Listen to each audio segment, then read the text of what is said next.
औज़ुबिल्लाहिमिनश्शैतानिर्रजीम बिस्मिल्लाहिर्रहमानिर्रहीम। मैं हूं प्रोफेसर डॉक्टर अकबर अली। आप अपने यूट्यूब चैनल के साथ आपके खिदमत में हाज़िर हूं और आज की हमारी मेडिसिन है ट्राइकोसिंथेसिस और ये प्लांट किंगडम की मेडिसिन है। हैज़ा की मुफीद दवा है। पखाना पानी जैसा आता है और बार बार आता है। कै और प्यास होती है जिसमें जलन महसूस होती है। शदीद नकाहत आती है। बाजू और टांगें सर्द हो जाती हैं। ये थी चीदा अलामात जो मैंने बयान की हैं। कॉन्स्टिट्यूशनल मेडिसिन है नाजरीन, ये बड़ी प्यारी मेडिसिन है और याद रखें कि इससे कबल कि मैं मज़ीद अलामात की तरफ लौटूं, आप मेरे चैनल को सब्सक्राइब करें, बेल के आइकन को दबा दें ताकि आने वाली वीडियो जो है आपको मिलती रहें। ये जो है वो मज़ीद अलामात की तरफ चलते हैं और इसके बाद मैं आपको बताऊंगा कि किस पोटेंसी में इसका इस्तेमाल किया जाता है। और नाजरीन, ये नब्ज़ कमज़ोर हो जाती है, हत्ता कि इसकी चाल महसूस होती है। नाजरीन, नौबती बुखारों में काम करती है जो दर्दों की सूरत आता है। सर्दी सुबह 10-11 बजे और कभी दोपहर को, कभी 3 बजे और कभी शाम को 6 से 9 बजे तक लगती है।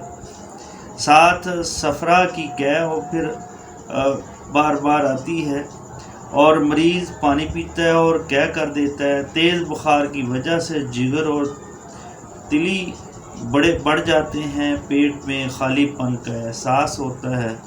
बेकरारी सुबह 11 बजे, गर्मी लगती है, बेकरारी होती है। तिली और जिगर का दर्द जो है वो खांसने और छींकने से बढ़ता चला जाता है। पखाना मकदार में ज़्यादा आता है। खून मिला पखाना करने से थकन हो जाती है। मकद में खारिश और दर्द होता है। मुंह खुश्क, हलक खुश्क, लेसदार राल बहती है। जायका ख़राब, हलक में जलन होती है। नाजरीन, हैज़ा की बेहतरीन दवा है। पखाना पानी जैसा आता है और बार बार आता है और कै और प्यास होती है। जिस्म में जलन महसूस होती है। शदीद नकाहत आती है। बाजू और टांगें सर्द हो जाती हैं। नब्ज़ कमज़ोर हो जाती है तक इसकी चाल महसूस होती है। नाजरीन, किस पोटेंसी में इसका इस्तेमाल किया जाता है? नाजरीन, याद रखें, इसका मदर टिंचर में इस्तेमाल किया जाता है। 5 कतरे सुबह, 5 कतरे दोपहर जो है, 5 कतरे शाम जो है वो नीम गर्म पानी में लिए जाते हैं और ये कॉन्स्टिट्यूशनल मेडिसिन है। याद रखें कि ये बड़ा काम करती है। अगर 5 कतरे जो काम नहीं कर रहे तो 10 कतरे ले सकते हैं सुबह दोपहर शाम। इस दवाई का इस्तेमाल जो है ये लगातार 15 दिन तक जारी रखना चाहिए ताकि दवाई के असरात जो हैं वो तमाम अलामात को रफ़ा कर दें। और ये थी हमारी मेडिसिन ट्राइकोसिंथेसिस।